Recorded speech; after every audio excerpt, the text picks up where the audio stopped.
Bienvenido a todo el mundo a Java Studios. Mi nombre es Miguel, más conocido artísticamente como Tadeo, y en este vídeo vamos a dar un repaso, vamos a hacer un tour por todas las cosas que tengo en el estudio. Qué sintetizadores tengo, cuáles utilizo, para qué los utilizo, cuándo los he utilizado, los procesos, compresores, multiefectos, interfaces, sumadores, cableado, todo lo que tengo aquí. Vamos a dar este pequeño tour del 2025 para que veáis de qué manera o qué cacharros tengo y utilizo para producir, mezclar y masterizar. Recordad que aquí en el estudio damos el servicio de mezcla y también de mastering para otros artistas. Así que sin más demora, vamos a dar una vuelta por el estudio.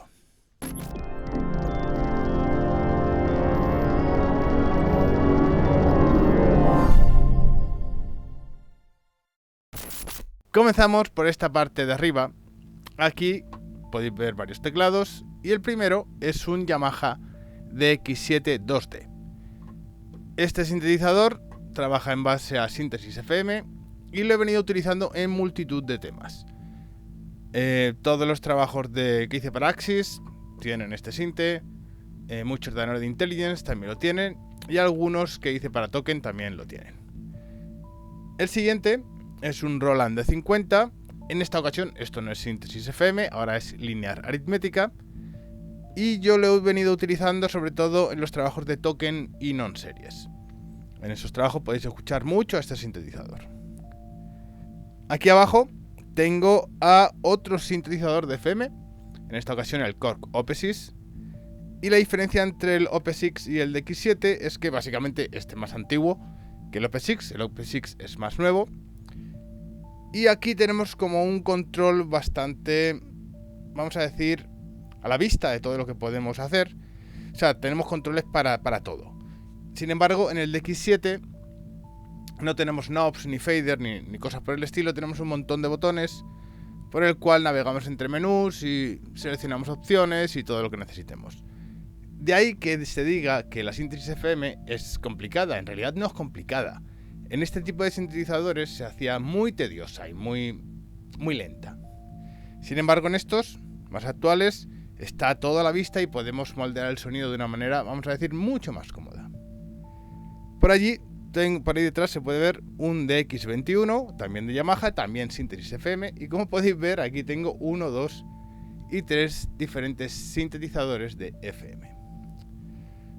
Tanto el DX7 como el D50 y como el OP6 tienen una versión o una emulación en software. Dejadme en los comentarios si queréis que haga una comparativa de estos tres sintetizadores con su versión software. Comentando también un poco acerca del OP6, puedo decir que casi todo lo que he hecho para Madrid Techno ha salido de este sintetizador. De este y de algún otro que tengo por ahí, pero sobre todo de este. El DX21 lo suelo utilizar para líneas de bajo. De hecho, en sus... No recuerdo si son 16 o 24 presets. Tengo todo presets de bajos. O sea, ese cacharro solo sirve para hacer bajos. O yo lo tengo configurado para hacer bajos.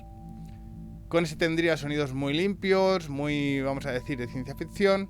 Aquí sonidos un poco más realistas, digitales. Aquí un poco de todo. Y con el DX21 simplemente bajos. Continuando por la parte izquierda del rack del escritorio, nos encontramos un par de bacheras Bantam, los cuales nos dan la oportunidad de poder distribuir todas las señales que tenemos en el estudio, ya sean de sintetizadores, como procesos, como envíos al sumador, al grabador final de mastering, al interface de audio, cualquier cosa que haya en el estudio pasa por la bachera y se puede distribuir su señal a cualquier unidad. Lo siguiente es un conversor de A a D de Ferrofish de 16 canales, tanto analógicos como digitales, de ADAT. A este conversor suelen llegar todos los sintetizadores y muchos de los procesos se convierten en digital y pasan a la RME Fireface 800, que es el interface que tenemos aquí.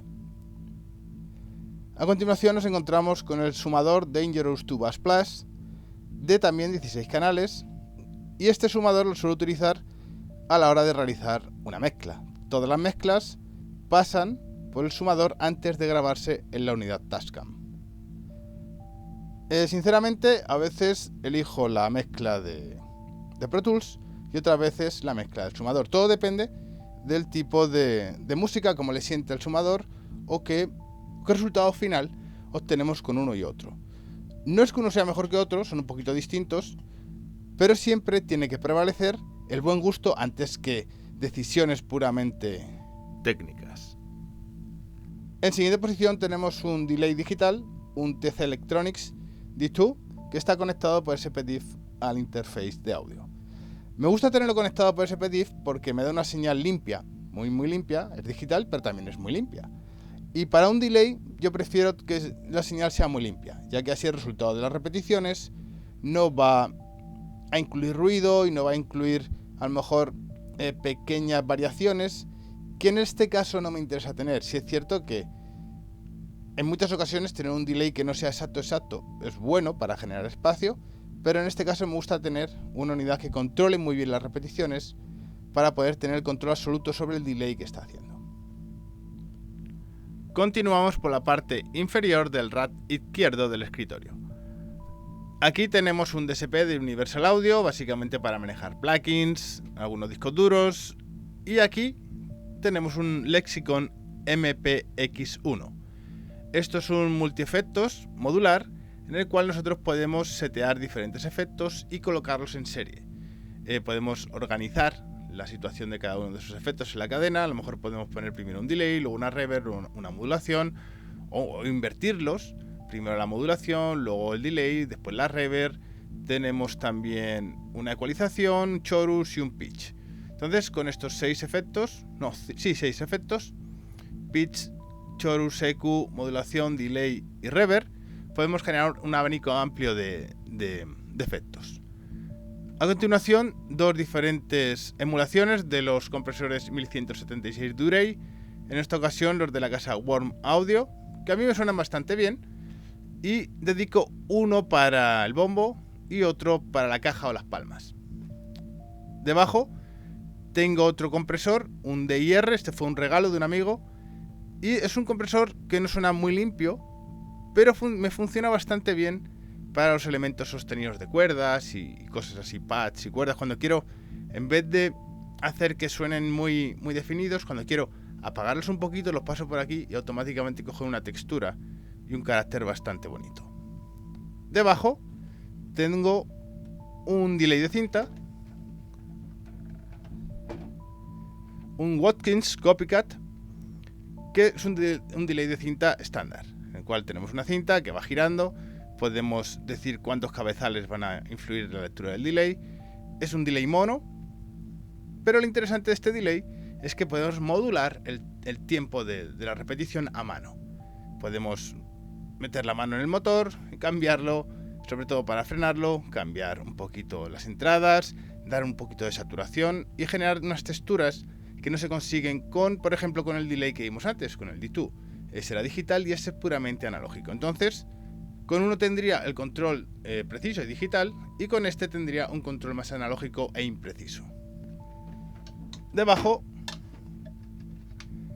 podemos ver una pletina Pioneer, no sé si se verá bien,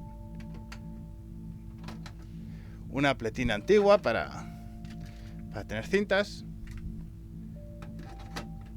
y aquí puedo o bien escuchar mis viejas cintas o también pasarlas a digital. Una de las aplicaciones que en el pasado he hecho con este tipo de cintas es grabar canales en la cinta y volverlos a grabar en digital por el interface para generar una variación en el tiempo. La cinta no va a ser perfecta y por lo tanto lo que grabe luego no va a durar lo mismo en tiempo que la pista original. Por lo tanto, ahí puedo jugar con un desfase en el tiempo y generar una especie de efecto de modulación mucho más natural que el que nos puede dar cualquier multiefectos. Continuando por la zona central del escritorio, nos encontramos un Mac M1. Antiguamente tenía la clásica torre, pero desde que los nuevos procesadores, los M1, M2, etcétera, aparecieron, pues han conseguido hacer que toda la gestión, sobre todo en programas de audio, sea mucho más rápida y eficaz. Entonces, quitando espacio, podemos obtener mucha más potencia que con una antigua torre. Aquí tendría un Push, creo que es el modelo 2 de Ableton, que lo suelo utilizar o bien para hacer automatizaciones de sintetizadores internos, de sintetizadores en plugin software, o bien para a lo mejor generar algunas veces con plugins, con Battery o con plugins internos de Ableton, algún tipo de secuencia de percusión. Varios discos duros donde guardo proyectos y librerías, mi llavecita iLock donde guardo todas mis licencias, un controlador Avid, un Artix Mix, que me ayuda muchísimo en la gestión de las mezclas, sobre todo cuando son mezclas grandes como esta. No tiene automatización y los faders son motorizados y puedo gestionar muchos canales de manera rápida. Puedo navegar por ellos, puedo seleccionarlos, generar automatizaciones, generar paneos, un montón de cosas que es mucho más rápido que hacerlo con el trackball o con el mouse. Aquí tendría un teclado controlador, un Studio Logic, no recuerdo el modelo, 73, 76, algo así. Y yo soy partidario de seguir utilizando el teclado. A mí me gusta introducir cuando hago la producción o cuando produzco. No meto notas con el mouse haciendo clic, sino que siempre prefiero tocarlas. Sistema de monitores Genelec, una pequeña webcam para realizar los cursos que hago online de mezcla, de mastering, de producción, de síntesis. Luego aquí tengo un pequeño par de altavoces que no me costaron mucho, me costaron a lo mejor 10 euros o 7 euros o algo así, que los tengo como referencia final. ¿Por qué? Porque en el sistema de Genelec todo va a sonar muy bien, todo va a sonar estupendo, pero esos pequeños altavoces me van a hacer escuchar el resultado final como si lo estuviera escuchando en un teléfono móvil o lo estuviera escuchando en un portátil de mala calidad, y así puedo hacerme una idea de cómo se va a trasladar mucho del material que estoy haciendo en dispositivos que a lo mejor pues no tienen muy buena calidad. Si todo se transmite de alguna manera en esos altavoces, la mezcla o el máster van a estar bastante bien. ¿Por qué? Porque aparte de que en un equipo de alta fidelidad se va a trasladar bien, también me voy a asegurar de que en un equipo de baja fidelidad también se traslada el mensaje. Luego aquí tendría un control de monitores, un Drummer MC 3.1, que me sirve para controlar todo el sistema de monitores, enviar a estos, poner unos auriculares, escucharlo por los grandes, por los pequeños, por todos. Bien, llegamos a la parte derecha del rack del escritorio y en la primera posición tenemos un grabador de mastering, un Tascam DA3000, en el cual suelo grabar todos los masters y todas las sumas analógicas, así como todas las mezclas que se realizan en el estudio. Este grabador tiene una calidad excelente y de hecho podemos hacer un pequeño clipping que le sienta muy bien a muchos de los temas, a otros no. Entonces aquí ocurre un poco como con el sumador. Tenemos las dos tomas, las comprobamos y enviamos al cliente la que mejor se adapta, la que mejor suena. A continuación tengo un Yamaha Motif Rack XS. Esta unidad de rack es un workstation y lo he utilizado sobre todo en casi todos los trabajos de Another Intelligence. También en muchos de los últimos de Cyclical Tracks.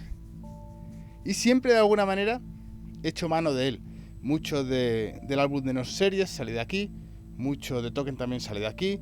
¿Por qué? Porque dentro de esta unidad de rack hay miles de sonidos. Si no encuentras el sonido que necesitas, es que a lo mejor simplemente no existe. Suena muy muy bien y es muy muy versátil.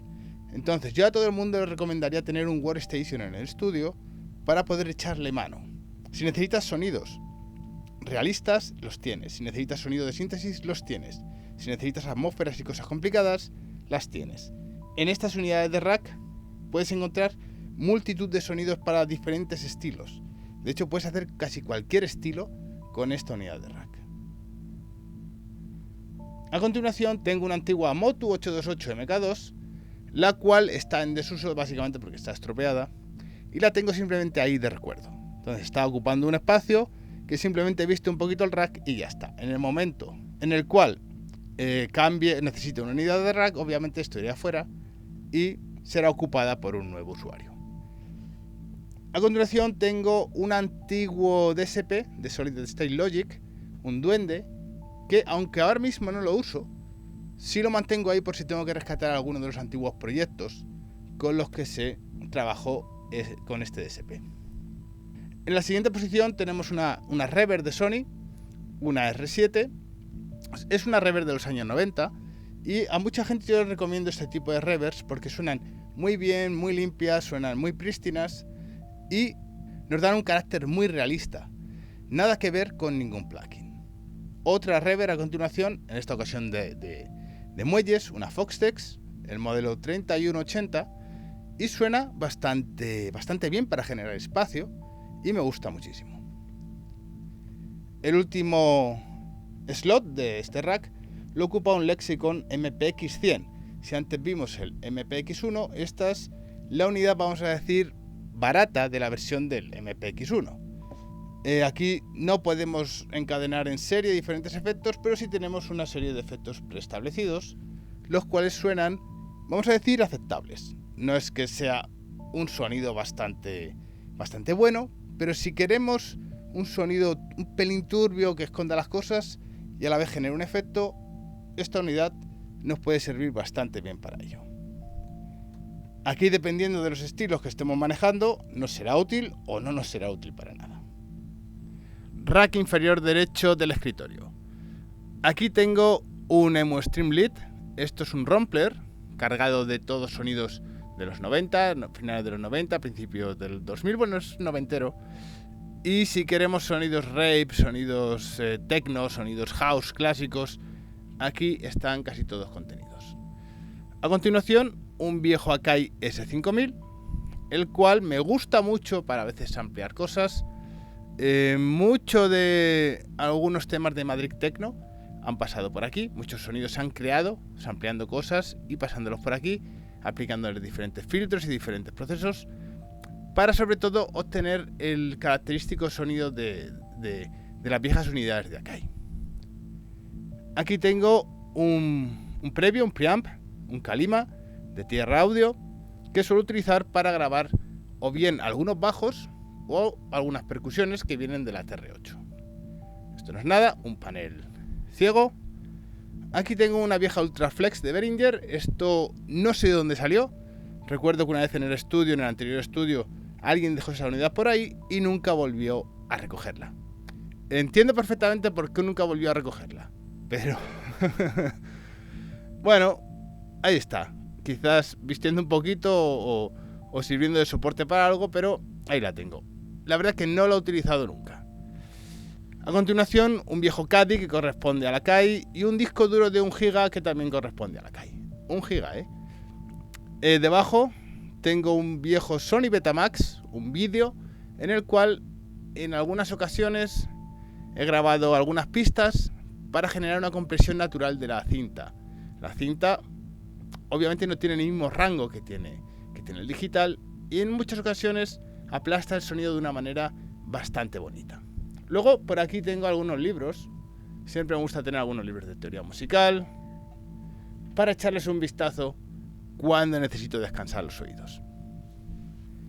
Y en esta última parte del estudio tengo una mesa Allen & Heath Z14 con 14 canales, al cual tengo conectado todos estos sintetizadores, una TD3 de Behringer, una Machine Drum, una Electro Machine Drum, la primera versión, la SPS1, una Roland TR8, un Roland SH101, una Roland MC303, esta creo que fue la primera Groovebox que apareció en el mercado, un Dave Smith Evolver y un Behringer, un Model D.